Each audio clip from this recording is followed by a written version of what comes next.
సంగారెడ్డి పాసమైలారం పారిశ్రామిక వాడలో అగ్ని ప్రమాదం జరిగింది. ఓ రసాయన పరిశ్రమలో మంటలు ఎగిసిపడ్డాయి. దట్టమైన పొగతో కార్మికులు పరుగులు తీశారు. మంటలను అదుపు చేశాయి అగ్నిమాపక సిబ్బంది.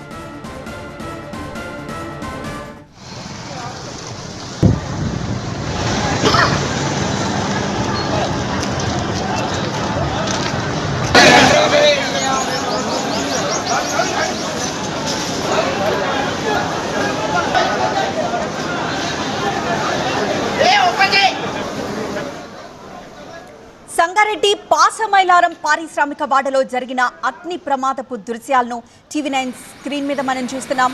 ఒకవైపు దట్టమైన పొగ అలుముకుంది.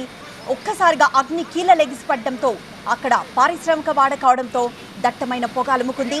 హుటాహుటిన అగ్నిమాపక సిబ్బంది వచ్చి ఆ మంటల్ని ఆర్పే ప్రయత్నం చేస్తున్న ఆ దృశ్యాన్ని చూస్తున్నాం. పారిశ్రామిక వాడలో ఈ అగ్ని ప్రమాదం జరిగింది.